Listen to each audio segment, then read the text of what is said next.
पक्ष भनेकै के हो त भन्दाखेरि आर्थिक जीवनमा मान्छेले जस्तो परिवर्तन खोजेको छ त्यो अधुरो छ के यस्तोहरू असफल किन भए भन्ने कुरालाई यही एमाले माओवादीलाई हेरे हुन्छ। पावरमा त छन् त्यो कुरा, एमाले पनि पावरमा छ, माओवादी पनि पावरमा छ। इन्ट्रेस्टिङ कुरा कस्तो छ भन्दाखेरि देउबाजी चाहिँ अब के अरे थाइल्यान्ड जानुभयो, एक हप्ता कति 10 दिन बस्नुभयो, सबै मान्छे उतै फर्केर बस्यो कि आँखा तर्या छ। धेरैले आशा के गरे भन्दा देउबा आएपछि यो सरकार ढली नै हाल्नेछ, त्यसैले त्यही अनुसार काम गर्नु पर्ला। उद्योगपतिहरू पनि त्यस्तै भयो होला जस्तो लाग्छ भने न के हुने हो पर्ख्यौँ न त, यो छ। अब कर्मचारीको पनि त्यही छ, कर्मचारीहरू पनि त्यही पर्खेर वेटमा बसिरहेको देख्छु कि वेटिङमा, यस्तै देखिन्छ। राजनीतिक क्षेत्र पनि त्यही देखिन्छ। यिनै त हुन् मुख्य क्षेत्र, यस्तो खालको हामीले भोगिरहेका छौँ। अनि त्यसपछि केपी कमरेड चाहिँ उहाँ बिमस्टेकमा जानुभयो, बाहिरै पर्खिरहेका छ मान्छे। भनेपछि मान्छेलाई परिराखेका एउटा कुरा के देखिन्छ भने सरकार 9 महिना 1 वर्ष होइन 14-15 महिना भन्दा टिक्दैन। अब हिजो पनि यहाँ हो कि होइन अब थाहा छैन, तर शेखरले त मुखै फोरेर भनिसक्नु भएछ। शेखर कोइरालाले चाहिँ यो सरकारमा बस्नुहुन्न काङ्ग्रेस छोडिदिनुपर्छ भनेर भन्नुभयो भन्ने कुरा छ आजको मिडियामा देख्न पाइन्छ। हो कि होइन आधिकारिक कुरा गगनजीले पनि भन्नुभएछ। अब तात्केको वीर तातिसक्यो, तात्दैन भनेर आज कहाँ स्पिच गर्नुभयो भन्ने कुरा आएको छ। उहाँहरू फेरि आफै सरकारमा हुनुहुन्छ, जिम्मेवार मन्त्रीहरू उहाँहरूको पार्टीमा पनि छ। सेयरिङ गर्दाखेरि सायद उहाँको मन्त्री धेरै काङ्ग्रेस एमाले वाले थोरै होला, प्रधानमन्त्री एमाले गर्दाखेरि चाहिँ अब बन्ने के हो त फेरि यसपछि आउँदैन रिजल्ट पहिले थाहा छ कि ल तपाईँ केपी कमरेडलाई केपी ओलीको सरकार फेरियो भने आउने रिजल्ट के हो भन्ने कुरा पनि मान्छेलाई पहिले थाहा छ होइन। प्रक्रियागत ढङ्गले अब सहमति अनुसारै उहाँहरू जानुभयो भने पनि अब आउने को हो र के हुन्छ भन्ने कुरा मोटामोटी मान्छेलाई थाहा छ भएको जस्तो होइन। ल तपाईँको त्यो एलायन्स गठबन्धन टुट्यो र होइन अर्को नयाँ बन्यो भने पनि मोटामोटी को मान्छे आउला नि त, कस्तो आउलान् भन्ने मान्छेलाई अनुमान भइसकेको स्थितिमा नेपालमा एउटा एकदमै अन्यलतामा बसेको विषय भनेको राजनीतिक अस्थिरता नै हो। यो अस्थिरताले व्यवसायहरूलाई डाइरेक्ट तपाईँको हिट गरिरहेछ क्या, डाइरेक्ट छुइरहेको छ। भन्नुहोस् न अर्थमन्त्रीले कस्तो पोलिसी ल्याउने हो, लबिङ कसले गर्ने हो, त्यसै त्यहाँ पोलिसी निर्माणमा को पुग्ने हो, कुन पक्षको के आदि इत्यादि त हामी सबै सुन्छौँ। अहिले सत्तामा नगएको कारणले पनि हाम्रो पार्टीलाई धेरै व्यवसायी साथीहरूले सुनाउनु पनि हुन्छ, कर्मचारी साथीहरूले पनि सुनाउनुहुन्छ, अनि सम्बन्धित के अरे यो सरकारमा रहेकै साथीहरूले पनि सुनाउनुहुन्छ। त्यस कारण नेपालमा अहिले 18 वर्षसम्मको सबभन्दा कमजोर क्षेत्र भनेको एउटा राजनीतिक अस्थिरता नै हो। यो ठोसै हुन सकेन कि मूर्त 5 वर्ष 3 वर्ष पनि चल्दैन भने चाहिँ चाहेको मलाई लाग्छ प्राइम मिनिस्टरले या तपाईँको अर्थमन्त्रीले या अरू कुनै पनि आर्थिक विज्ञले त्यहाँबाट के सोचेको हो भन्ने कुरा परीक्षण नै हुन पाइ पनि राखेको छैन कि तुरुन्तै फेरिदिइहाल्छ। फेरि अर्को आउने बित्तिकै सब फाल्ने हो, अर्को नयाँ आउने बित्तिकै उस्तै पऱ्यो, अर्को विशेष नीति र कार्यक्रम ल्याएर अर्को नभए के तानतुन पारेर सब चेन्ज गर्ने हो भने यो जो खालको स्थिति छ यसले चाहिँ अर्थतन्त्रमा चाहिँ राजनीतिक अस्थिरताले अर्थतन्त्रमा ठुलो दखल गरिराख्यो हामी एउटा देख्छौँ यो।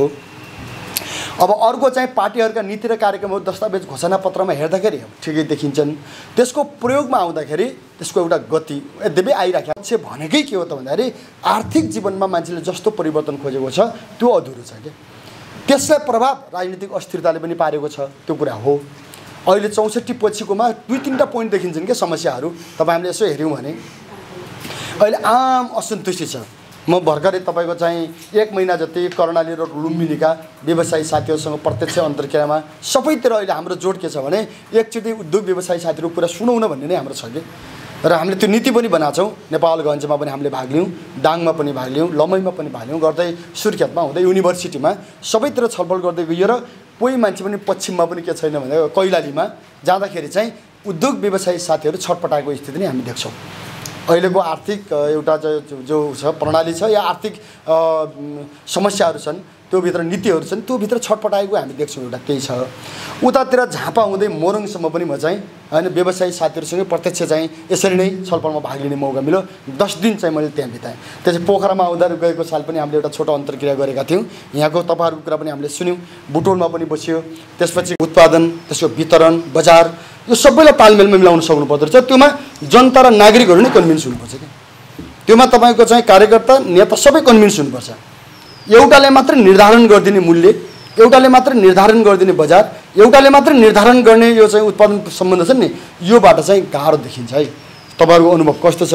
छिटो लाँदाखेरि हामी के देख्छौँ भन्दाखेरि सबै पक्ष होइन लगानी गर्ने उत्पादक शक्ति अनि बजार यसको बिचमा सन्तुलित तालमेल चाहिँ मिल्न जरुरी हुँदो रहेछ भन्ने चाहिँ हामी देख्छौँ। यस हिसाबले चाहिँ त्यो क्षेत्र पनि हाम्रो अहिले लसमा छैन। अहिले हामीले सानो सुरु गरेका छौँ। कृषिमा त हाम्रो राम्रै छ, कृषिमा हामीले चाहे भनेको भन्दा अलिक बढी उत्पादन नै भएर हामीले अहिले काठमाडौँमा एउटा आउटलेट पनि हामीले चाहिँ तयार गरेका छौँ र अहिले पनि भर्खर मेरो फोन भयो साथीहरू लाग्नु भएको छ र त्यहाँ चाहिँ डिमान्ड चाहिँ हाम्रो भरै बढेको छ कि र काठमाडौँ धेरै राम्रो हुन्छ जस्तो हामी देख्छौँ अहिले हाम्रो चाहिँ सापेक्षिक ढङ्गले अरूको भन्दा अलिक सस्तो पनि छ किनकि हाम्रो कस्तो भयो भन्दा बिचको लेयरहरू हाम्रोमा परेन कि बिचको लेयर नभएपछि बारीको उत्पादन पनि हाम्रो अनि उपभोगसम्म पनि डाइरेक्ट वितरणको अब के अरे उपभोग पसलसम्म पुर्याउँदाखेरि त्यसको सापेक्षिक मूल्य जो छ नि त्यो मूल्य चाहिँ हाम्रो चाहिँ अलिक सस्तो नै छ त्यसले गर्दाखेरि त्यो चाहिँ राम्ररी भएको छ र फेरि हामीले अहिले बासी सासी होइन ताजा मात्रै दिने नीति ल्याएको छौँ र त्यसो गर्दा काठमाडौँमा हाम्रो लोकप्रिय नै भएको छ गर्दा कस्तो फिल हुन्छ भन्दाखेरि त्यसले चाहिँ ठुलो पुँजी एकैचोटि उत्पादन त गर्दो रहन्छ तर हामीलाई बाँच्न टिक्न चाहिँ गाह्रो छैन यति चाहिँ हो यस्तो खालको अर्थतन्त्र हामीले अनुभव छ कृषिमा तर यो वर्ष अझै राम्रो हुन्छ होला जस्तो लाग्छ हामीलाई अझ अगाडि जान्छ त्यसपछि उद्योग त उद्योगमा तपाईँहरू त धेरै अगाडि भइहाल्नुभयो अहिले तपाईँहरूसँग त हाम्रो तुलना नै हुँदैन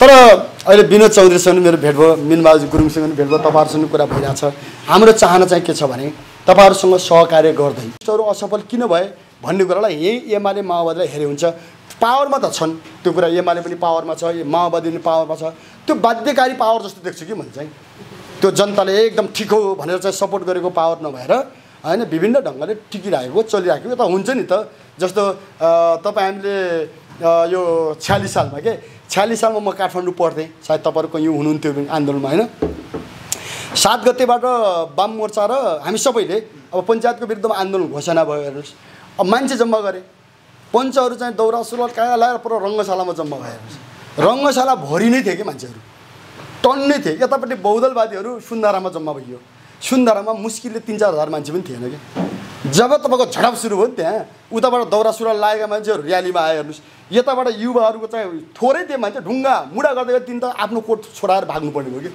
चिनचिन्की भनेर दौरा सुरुवाल त्यहीँ हिँड्नुपर्ने स्थिति भयो नि त त्यो भने के रहेछ भन्नुहुन्छ भने हेर्नुहोस् मान्छेको सङ्ख्या कहाँ कति बेला बस्या हुन्छ भनेर निर्धारण गर्दैन के त्यो सफल छ कि छैन त्योमा जनता कन्भिन्स छ कि छैन भन्नेद्वारा निर्धारण हुन्छ आजको पोलिटिक्समा आजको अर्थतन्त्रमा नेपाली जनताहरू ढुक्क भएको स्थिति देखिँदैन यो चाहिँ यसलाई कता लान्छ त भन्दाखेरि कहिलेकाहीँ राजातिर पनि फर्किनु हो जस्तो देखिन्छ होइन मान्छेहरू लफाङ्गिएर तपाईँको अलिक किनकि अस्ति तपाईँको यहाँ पोखराबाट काठमाडौँ जाँदाखेरिको तपाईँको र्याली जो थियो होइन राजावादी साथीहरूको जो र्याली जो थियो त्यो चाहिँ सानो थिएन क्या कयौँले मलाई मिनिमाइज गरेर थिएन दाइ त्यही 5-7 हजार थियो होला पनि भन्नुभयो कति बेला लाख भन्दै एउटा इन्डियाको मेजर साहबले त 4 लाखै भनिदिनु भएछ नेपालभरि 4 लाख होइन भनेर तपाईँको चाहिँ अब लेखिदिनु भयो तपाईँको उमै के अरे आफ्नो उमै होइन फेसबुकमा तर रियालिटीमा के थियो भन्दा यस्तो छ नेपाली समाज मैले भन्नु खोजेँ यता उता कता भन्ने एउटा छटपट्टिमा पनि छ यसमा मैले तपाईँलाई यहाँ भन्नु खोजेँ अब 3टा कुरा छ भने एउटा जस्तो यहाँ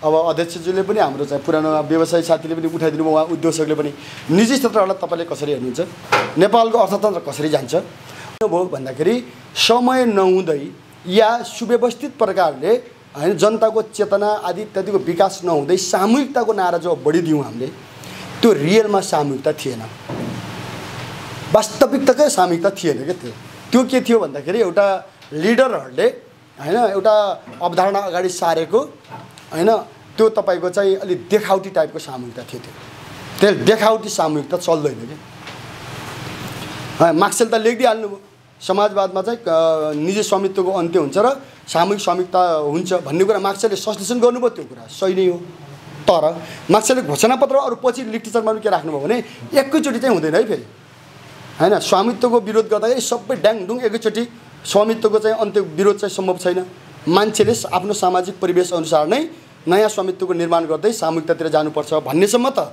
मार्क्सले भन्नुभयो तर त्यसलाई कम्युनिस्ट सत्तामा पुगेपछि त्यसलाई ठिक ढङ्गले ग्रहण गर्न नसकेको हामी देख्छौँ र अहिले हाम्रो भनाइ के छ भन्दाखेरि 2टा स्वामित्व अहिलेसम्म आर्थिक क्षेत्रमा चाहिँ चल्तीमा रहेका छन् एउटा निजी स्वामित्व एउटा सामूहिक स्वामित्व यो 2टा हुन् हाम्रो विचार चाहिँ के भने यो 2टै मध्येमा एउटै चल्ने सम्भावना छैन 2टै असफल जस्तो छन् आज अमेरिकाले अथवा पुँजीवादीहरूको भनौँ आज जो खालको क्राइसिस आइरहेछ तेस्रो विश्वयुद्ध पछिको सबभन्दा ठुलो सङ्कट आज आर्थिक क्षेत्रमा आउँदै पनि छ र त्यसले युद्ध ल्याइरहेछ कि विश्वभरि युद्ध मचिरहेको छ यसको मुख्य कारण के हो त भन्दाखेरि पुँजीको असन्तुलन जो भयो नि विश्वमा त्यो असन्तुलनले ल्याएको चाहिँ समस्या हो यो भन्नुहोस् केही मान्छेको केही देश र केही मान्छेको खातामा चाहिँ होइन अकल्पनीय पुँजी थुप्रिया छ, कतै टाट पल्टिरहेको छ कि। त्यसले तपाईँको कम्युनिस्टहरूले विद्रोह गर्यो कि गरेन भन्ने कुरा होइन कि, पार्टीले एउटा कुनै विचारधारा भएको संस्थाले गर्यो कि गरेन भन्ने कुरा होइन।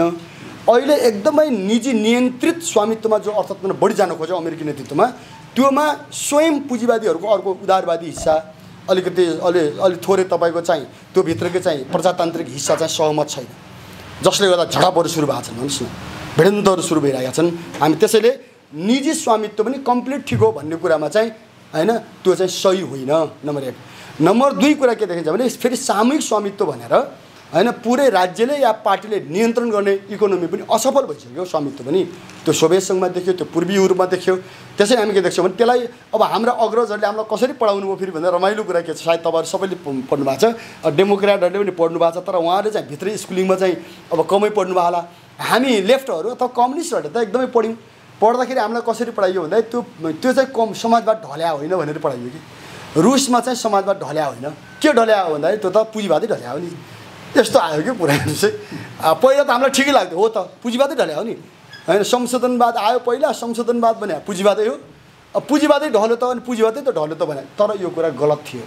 त्यो कुरा वास्तविकतामा समाजवाद नै ढलेको थियो। समाजवाद ढल्या थियो, समाजवाद ढल्दाखेरि सामूहिक स्वामित्व नै ढलेको हो होइन, त्यो अर्को होइन। त्यहाँको अर्थतन्त्र नै ढलेको हो। पहिला अर्थतन्त्रमा समस्या आएपछि पोलिटिक्समा समस्या हुने हो क्या। त्यो अर्थतन्त्र